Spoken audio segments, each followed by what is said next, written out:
Doctor காப்பரமேஸ்வரன் Murugan மீது எழுதிய குறிஞ்சிமான் செய்யுள் நாடகம்.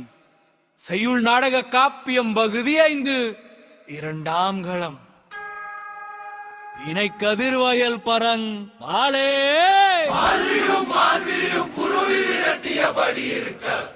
ஆசிரிய தாழிசை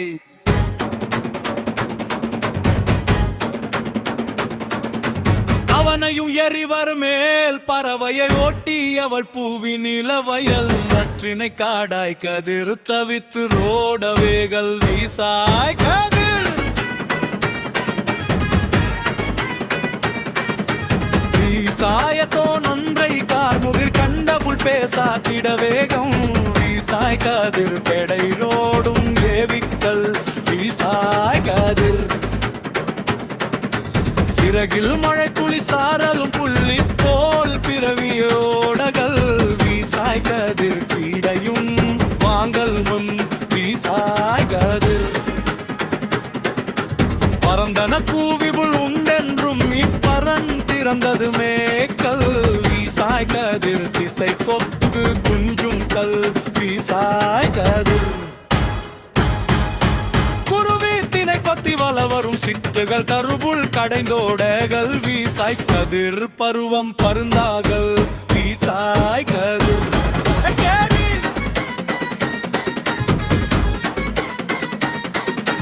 கிளிகள் திணைக்காடன் மோரலக்கின் படாய் களிநகமேலோதல் வீசாய் கதிர் கண்புற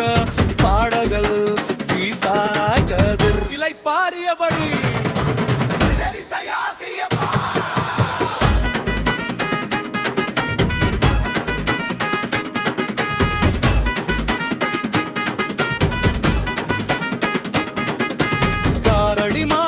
பாடிய தேக்கம் திருமண மகிழ்ச்சியை அறிவாய் நினைந்து சொல்லு சொல்லு நல்லாசை மெல்லுதலானது வாயும் பார்விழியுமே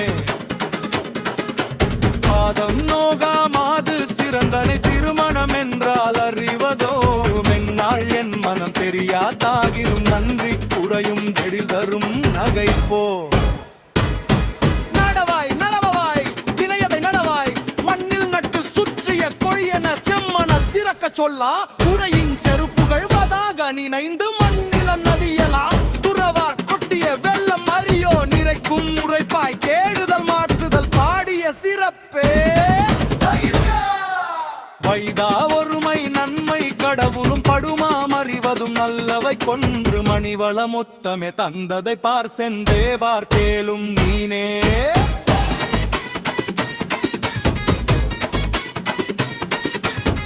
நடி நுதலும் வானம் வளைந்ததோ ஏழு நிறமோ சிலையனும் மஞ்சுளை பாராவிழியால் குளிர் மனம் பேசும் பேரோ நாடோ என்றாய் பூவுமெல்லன் பேதுருக்கும் பாட்டே எதனையாம் பாடவோ சொற்றலை மாழையே மகிழ்துவா விரட்டோடுவோம் ஓடாய் யார் வெட்டோடுவது வீசிடக்கவனே